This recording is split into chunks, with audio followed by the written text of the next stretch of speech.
of those, and I'll be interested in what's happening. And yeah, emphasize last book, we don't all read Romeo and Juliet as a class, because half of the class will find that very boring. So they can choose. You have Romeo and Juliet, but you also have Sherlock Holmes. You also have Hamlet. You have many different books for them, so they feel like they're in charge as well. Now, reading is its own reward. So this actually comes from Richard Day, who's a professor, and this is more theory than practice. So this means that students feel rewarded because they read and they understood. Again, in my dream world, that's true. But if you talk to the students, they might go, I read because Simon forces me to read. And like that's probably the reality of the situation. So when they assess at university level, students are more able to motivate themselves. They understand the purpose of what they're doing more. There isn't a big man shouting at them saying, you must do this, you must do this, you must do this. They understand the purpose. So reading is its own reward, fingers crossed. This is one of these hopeful theories that we see. That would be nice. In high school, unlikely. So it's a real balance you have to find.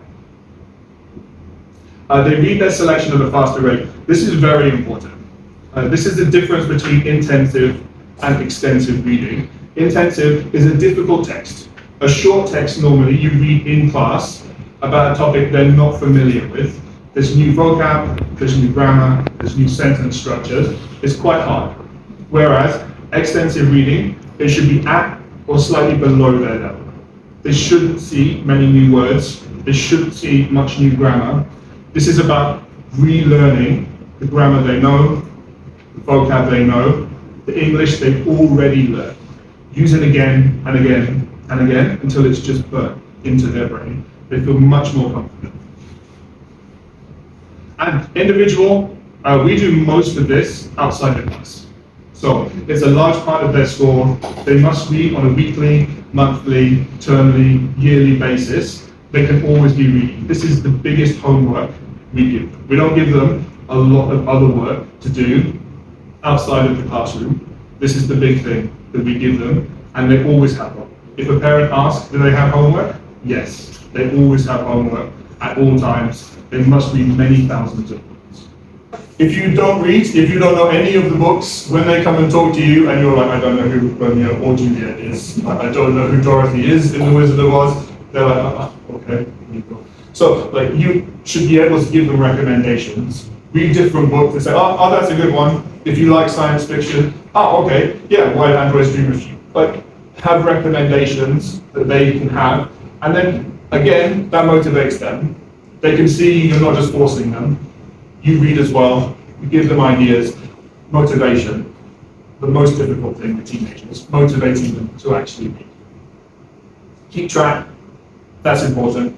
Score and assess. So for me, we tried the first year I was here with like an honor system, and they write down the book they read. But again, you can't really tell if they're reading. It's much, much more difficult to assess. And you feel like when you're giving them a score based on just the list they give you, quite hard. Like, you can't really see how well they read. So you have to find other ways to actually assess. And then when people want to talk to you about how you assess, it's much clearer and it's more manageable to see. In a minute, to show you what it looks like 98% comprehension, 95 and 80% comprehension. And at 80%, it sounds good, but the reality is, it's very hard to understand what's going on. Reading skills. So bear with me. This is going to give you the experience of being a new learner as you go through. Okay, so.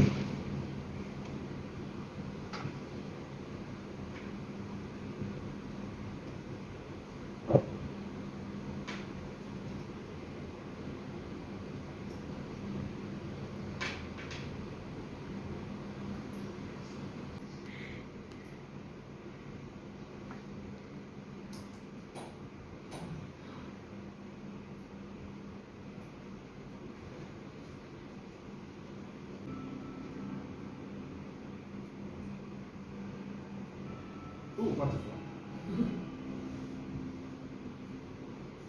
And that's your shooting space.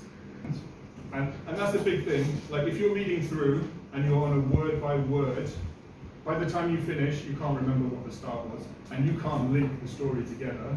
So again, painful experience. And this is where we have to find reading for pleasure or reading for pain. If we can't build their fluency up, it's reading for pain, and that sucks. So yeah, to build fluency away from the word by word you just saw. One, one, one, one. And again, this will help when they have to do testing. We do a lot of testing in Thailand, like ONET, SCAT-PAS, CU10, like all these different exams.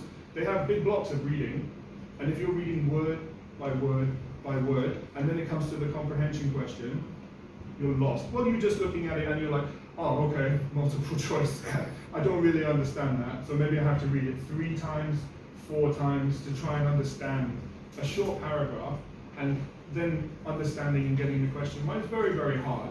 And so we should do more reading, especially if we're going to keep testing in the same way that we test with ONET and all these different very, very focused on paper and reading comprehension exams. It really needs to, I think, build fluency so students have a chance.